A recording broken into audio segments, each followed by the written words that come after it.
Hello, my dear friends. I'm Samantha, and welcome to the Sedge Circle podcast.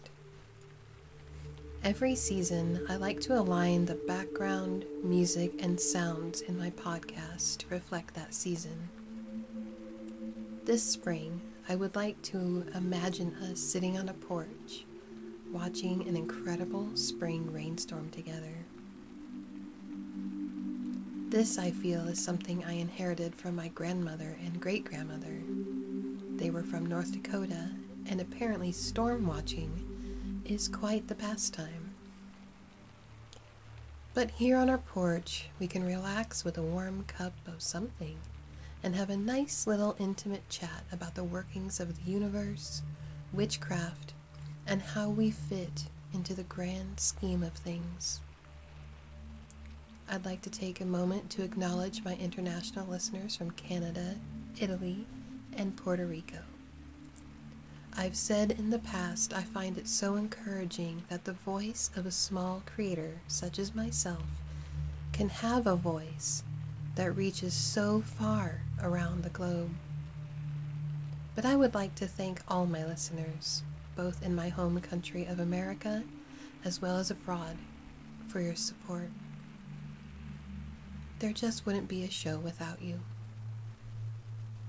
One way you can show your support to the Sedge Circle podcast, other than listening, is to subscribe. Click the like button, as well as turn on notifications so you don't miss a future episode. New episodes are uploaded every Friday morning, so if you don't see me in your notifications, you can always check back then. Another way is to make a small donation to my Buy Me a Coffee page. The link will be in the description. And of course, you can follow me on social media, where I share generally magical musings. Now, on to today's show. 2 weeks ago, I was having quite a difficult time. Shadow work doesn't wait until you're ready. It crops up at, usually, the most inopportune times. I struggled a lot with even getting a podcast out that week because I was so preoccupied with my own shadows. The silver lining to this is that it inspired me to talk about shadow work. So today, I want to share with you how I do shadow work. Shadow work can be complicated and even painful at times. Now, on this podcast, I feel honesty is important. I never want anyone to think that being a witch is going to solve all your problems or that I live a perfect life without a care in the world. Like everyone else, I have my own traumas I have to work through from time to time. We all do. It's a part of our shared experience. One thing I don't want this podcast to become is heavy.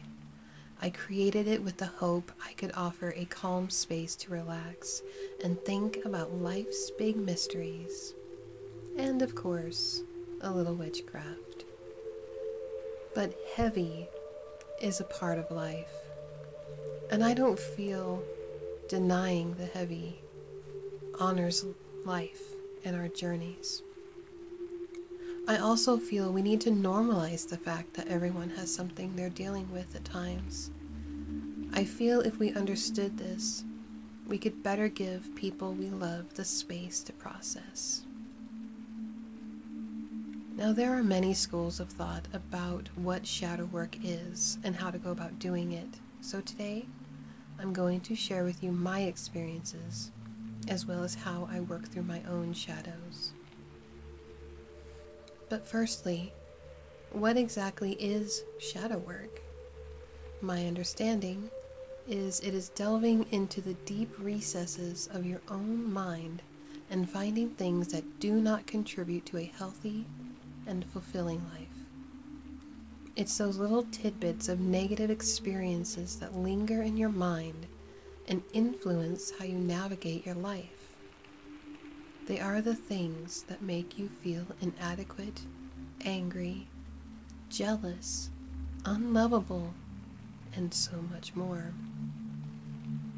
For example, if your voice was not heard as a child, you might become disproportionately angry if someone misunderstands you, or if you feel they are not listening. If you were told you talk too much, you might not feel comfortable opening up in social situations. If you grew up in poverty, you might have a hard time getting rid of things or even spending money on the things you truly need. If you were punished when you failed, you may have a fear of failure and not be able to graciously accept it when you do fail. Whatever they might be, they are the parts of ourselves we have deemed unacceptable through our life experiences. As Robert Bly, author of The Little Book on the Human Shadow, describes it, we stuck those things in a little bag, slung that bag over our shoulder, and went on with our lives. We also project those things disproportionately onto others. If we see someone who might possess a quality we have in our bag, we create the space to unfairly judge and criticize them. After all, why don't they have those qualities tucked away in their bag when you feel you have to? Why aren't they even aware of them? That's not to say everything in that little bag is negative or harmful. As some say, there can be gold in the shadow bag as well.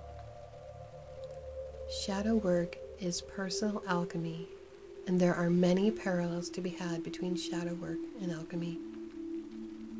The main goal of alchemy was to purify, mature, and perfect different substances, like turning lead into gold. The same can be said for shadow work as well. Lead is heavy, as are our traumas and repressed opinions we carry. But when we are able to expose them to a transmutative process, perhaps we can turn them into gold. The gold in our shadow bags are the bright, wonderful things you see in others you may have also repressed. These are some of our best qualities, hidden away under the shadows of unworthiness, fear, and trauma. When we can finally take the leap and shine light on our shadows, the gold will sparkle as well. From my experience, the gold isn't the first thing you see. It takes time and perseverance, but it's there, waiting for you to find it. Personally, as I find these little nuggets of gold, I will channel them into some kind of touchstone. It can be a crystal, pendant, ring, or any other object I consistently have on my person. It becomes my own alchemical amulet, imbued with the reminder of those good and powerful things about myself. By taking them out of my psyche and putting them into something I wear, I am able to comfortably try them on. I can always take them off later if I feel the need. Some of these things can be relatively simple to overcome, and some might be buried so deep you are completely unaware of them. Some people might benefit from working with a therapist to uncover and address these things. But as that is not something that has been available to me, I decided to walk this path by myself. I felt and feel confident I can create a safe space for myself to sift through these shadows. But some might not feel that way, and there is nothing wrong with asking for help. I feel the most important part of shadow work is remembering who you are. Working with your own shadows can lead you down some pretty dire paths, and if you're not careful, can seemingly validate feelings of worthlessness, self-doubt, fear, and the like. But your shadow is only a part, mind you, a part, and a natural part of you at that. It is highly important to remember that. If you are in a relationship, shadow work can at times put a strain on that relationship. Often, if one person is feeling down or a little bit more in their own head, it can make the other person feel as though they have done something wrong or that their partner is upset with them. Now, I'm going to brag a little, but my lover and I feel are masters at helping each other through their own shadow work. But we became good at it because the both of us had a lot of hard work to do. My lover is amazing at giving me the space and time I need to process. He is my sentinel, patiently waiting until I need an ear, a hug, or just support. And in turn, I am the same for him. That being said, we have had a lot of time to learn these things and learn about each other. The most important thing is communication. Talk to each other about what you are going through.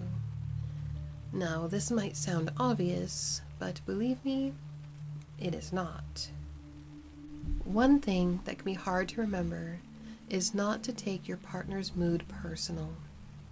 Without clear communication, this can be rather difficult. If we do not understand or are aware of what's going on, more often than not we can feel at fault for our partner's melancholy, when in fact it has nothing to do with us. The same can be true in reverse. If we are not transparent with what we are going through or don't feel comfortable sharing, that can leave our partners wondering as well. But this goes for people who are not your partners also. Clear communication with anyone you feel you can trust to hold a space for you is incredibly important. So how does one do shadow work? There are many thoughts on how to go about this, but today I will share my personal process with you. The first thing is not to go looking for the shadows, but to be on the lookout for them. For example, if you find you are feeling disproportionately angry, stop yourself and ask why, and keep asking why. Chances are, if you follow the trail through the origins of your anger, you will find it leads back to a specific point in your life, and usually one from childhood or even your teenage years. Anger is very important. It tells us what is most important to us. It is natural. But when we are disproportionately angry to the situation, chances are there are shadows lurking about. Now, stopping yourself when you are angry and switching to rational thought can be very difficult for some, even impossible at times, especially when you are new to shadow work.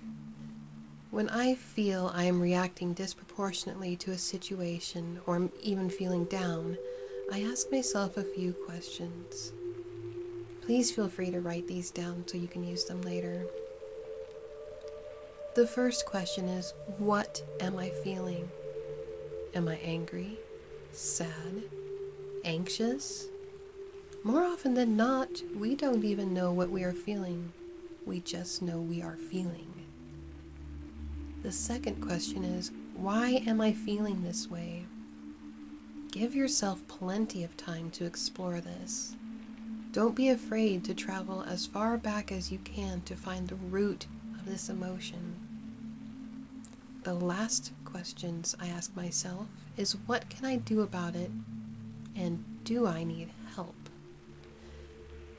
If there is nothing you can do about how you feel, just allow that emotion to flow. Cry, yell, meditate, whatever you have to do. But whatever you do, try not to stuff that feeling back into your bag. And you might only be able to confront a portion of it at times, and that's okay. You can always come back to it later. The second part of this is asking for help.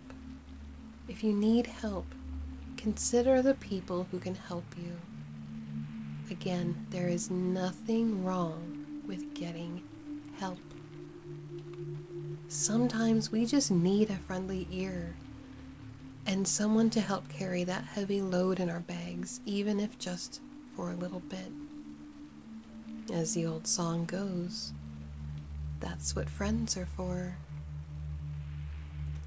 These exercises have been crucial to my own growth. I started by writing all this down in a journal at first. However, I've been doing it for many years now, and it has become second nature. Now, while I am sifting through this proverbial bag, I remind myself these feelings, memories, and situations are not to be judged. I become a compassionate observer of myself and others in the situation. Being a compassionate observer means we are able to take a step back from ourselves in order to see the entire picture. It is not judgmental or condemning. It just is. A compassionate observer also does not make excuses, but all too well understands the reasons. For example, if your parents spoke to you in a hurtful way, chances are their parents spoke to them that way as well. That does not make it right, but in understanding the collectively shared suffering we all endure, we are better able to understand why. And sometimes, why is the only question we really want answered. Last but not least, one thing I feel is important is not to become obsessed with shining a light on all these shadows, especially all at once. There was a time in my life where that was my proverbial quest, as I had a lot of things to work through. That, and I just got tired of poking and prodding all those little dark corners of my psyche. But there will always be things to work through. But it has become, in my experience, the more you do it, and the better you know yourself, it becomes easier. Chances are, there will always be shadows to expose. We're still living our lives and enduring suffering at times. Now, I'm going to be completely frank for a moment, but if someone tells you they've confronted all their shadows and are completely healed, that person is either lying or delusional. Shadow work is not a one-and-done practice. It requires maintenance and kind, loving vigilance. Now, this is a rather vast subject to cover in my little podcast, so consider what I have said today to be a stepping off point for your own journey. I truly hope it's been helpful for you. And with that said, my friends, I wish you a very fond farewell until we meet again.